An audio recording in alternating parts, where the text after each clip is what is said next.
Hi folks, today we're going to be having a look at the Thru Nite Catapult version 6, what Thru Nite described as a mini thrower. Now, on my last video we looked at the Thru Nite TC20, and I was a little bit hesitant about doing two videos back to back using the same manufacturer, but I've decided to do that, really, to kill two birds with one stone. Firstly, we can review the V6, and secondly, we can have a look at the fundamental differences between what we would describe as a floody balance type beam, which the TC20 has, versus the Catapult V6, which has a thrower beam.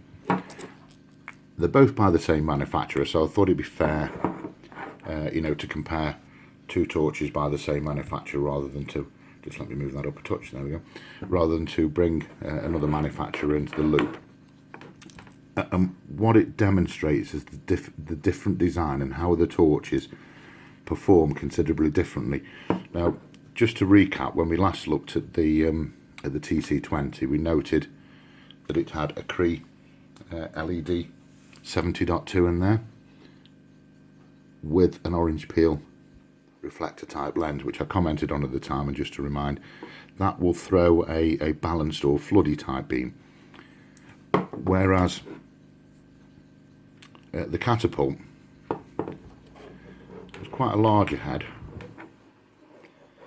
but the reflector is smooth. And the LED, you can clearly see that it's not the same LED. This the Catapult V6 is fitted with a CREE XHP35.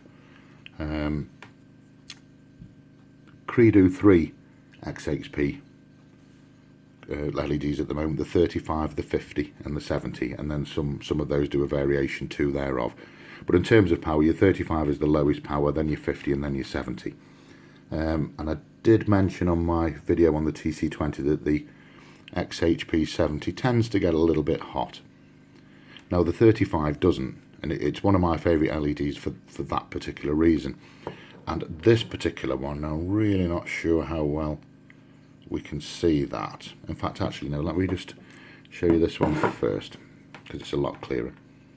You can see there the LED, the little circuit board, and then you've got that orangey coloured blob sat on top. Now the orangey colour is coming from the backing, but the little blob itself, that's not part of the LED. That's a protective covering that goes over the LED to create that dome, if you like. Now, on your dedicated throwers, this LED doesn't have a dome on top. It's been removed, and you'll see that referred to as a de-domed. And there's several LEDs that are de-domed, not just the XHP35, but you can get the XHP35 either with the dome, as we can see on the 70, that little dome sat on top there, and here it's been removed. So that's the term de-domed, and the reason behind that, what they're attempting to do, that increases the throwing performance of that LED itself, coupled of course with a slightly larger reflector. So this particular flashlight is designed to be an out and out throwy type beam. And you recall me mentioning on a previous video when we were looking at lumens versus lux versus candela. Well, your thrower type flashlights are all about excuse me, all about the candela, the strength of the focused beam, which translates into absolutely smacking whatever it is that you're shining the torch at and giving a very impressive lux figure. Now, looking at the specifications of the V6 briefly, as mentioned, it's got an XHP35 in there, a max output of 1700 lumens and a max beam distance to 750 meters. Now, you'll remember the TC20 had a max output of 3800 lumens. Don't let that throw you. That will become apparent when we have a look at them a little bit later on when it's dark. It runs off a 26650 battery, the same as the TC20. The smooth reflector, yeah. Now, in terms of your run times, turbo 1700 lumens for 150 minutes, high 950 lumens for 165 minutes, medium 180 lumens for 9 hours, low 22 lumens for 62 hours. Firefly and strobe, you can see those there. As with all the ThruNites, and we discussed this previously, impact resistance, and they are waterproof.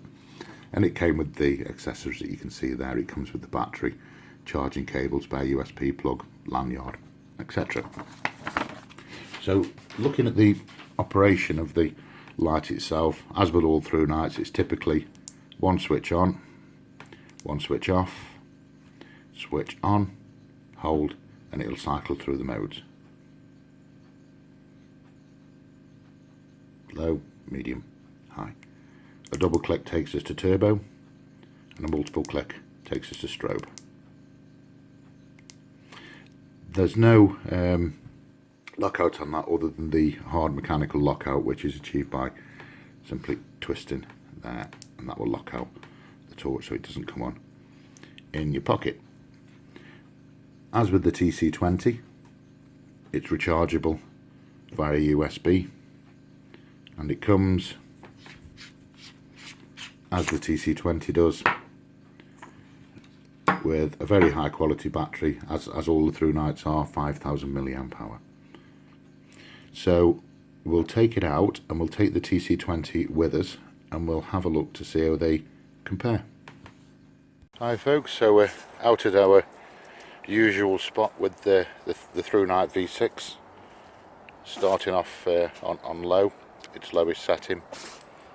That's usable at close range. That tree there is probably 10 meters, something like that.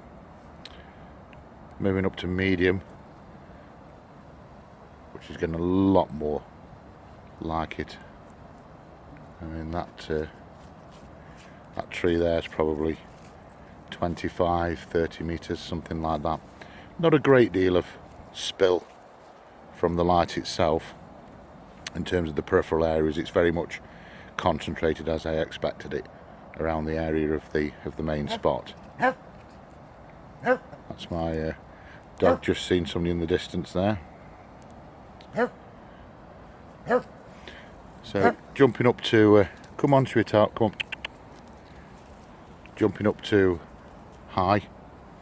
Now remember, this is only 750 lumens on high.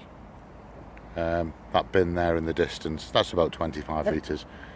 And it's completely illuminated. Now we've got lots of useful peripheral light. So I'm not totally reliant on the spot. There's plenty of spill on this as well. But as you can see, the spot is extremely concentrated. And as we look out over the lake, and I did check the distance on this, by the way, so to that far end down there, the trees that are lighting up, which is hitting very, very easily, that's 250 meters. So probably halfway down there, 100 meters. If there's anything there, no problem at all. And this is only high, by the way, on 750 lumens, so I would expect this power level not to involve any heating problems for us. And we jump to turbo, and you've really got to get some distance on before we see a difference. So 750 lumens jumping up to 1700, because the spot is so concentrated, you're not seeing a phenomenal amount of difference. So there's high, and then on to turbo. I can detect it with my eye, but it's not showing up very well on the camera, I'm afraid. And we've really got to push some distance now. So going out to that tree down there at the bottom at 250 meters. Let's look at it again on low, beg your pardon, on high. And then turbo. Very slight difference. There is a difference, much more noticeable to my eye, but as I said, not so much on the camera. But when you get the distances a lot shorter like this, it's very, very impressive. Very impressive. Now let's just switch over now to the TC20 so we can have a look at the differences between a thrower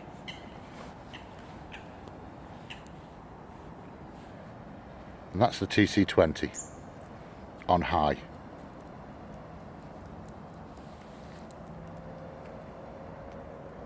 And much more balanced and floody beam, but absolutely no chance on any distance, not even if I jump to turbo. It's just about tickling those trees at 250 meters, just. But a lot more floody beam. A little bit of horses for courses, really. What's your preference?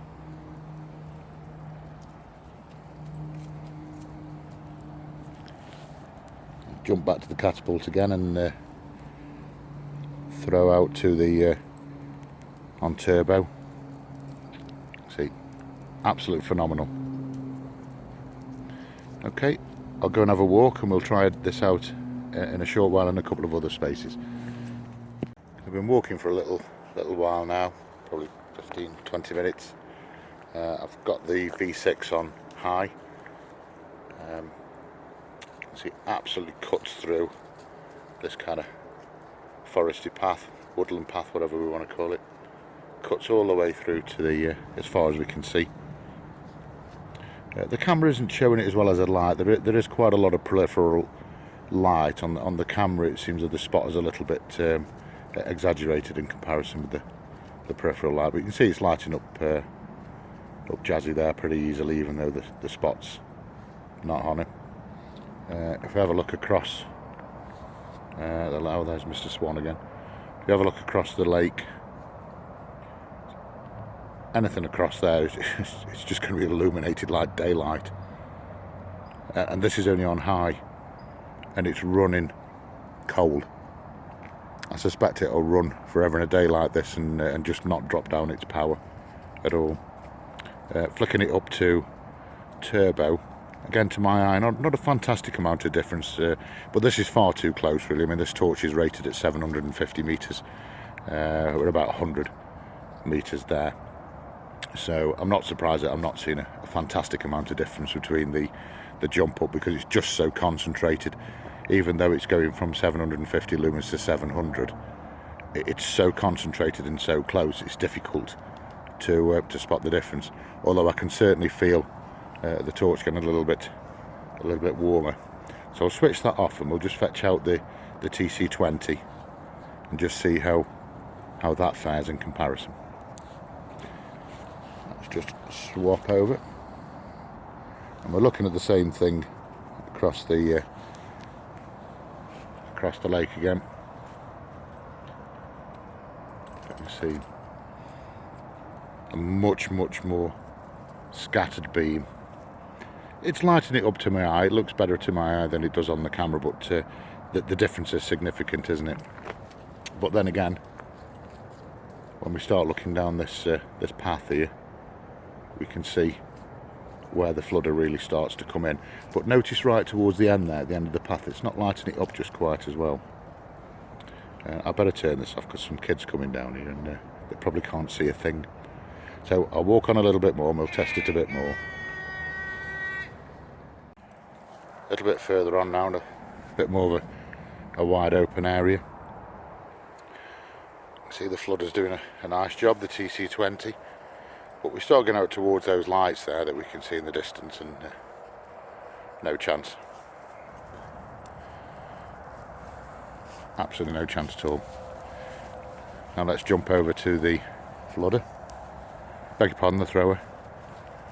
Now, I don't know whether you can see those lights there. That's 3 people walking. They're probably quite alarmed as to how on earth they're being lit up like that. They're well in excess of sort of 300 meters across there.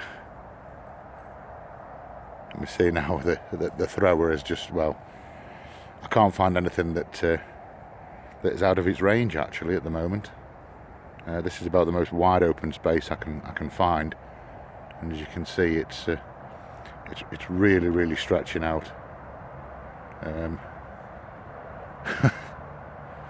Absolutely phenomenal. Those folk up there are probably wondering, what on earth is that? Moving back to the closer range stuff, there's still plenty of peripheral vision on that. That tree line over there, we're out again to about 200. But as with every ThruNite I've tried, the quality and performance is exactly what it says on the tin. It's a performance thrower flashlight, and it's certainly that. And that's on high. It was on turbo before. And now I'm getting into this wide open area. The camera's still not picking it up too well, but perhaps that house there.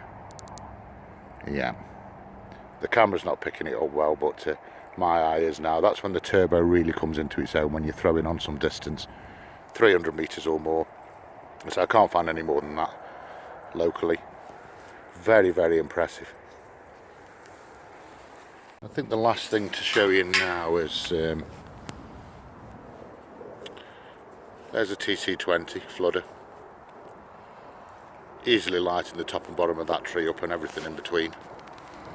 If we put the thrower on, the V6 alongside, the difference is obvious, isn't it? And if I pop that down there, so we've got the two alongside each other now. See them? I'll just move the thrower out of the way. And the thrower isn't lighting the top and bottom of that tree up, I'm afraid. I think that shows the difference quite well, doesn't it? So I'll get these girls off to home, wherever they've gone, however they go, and get some supper.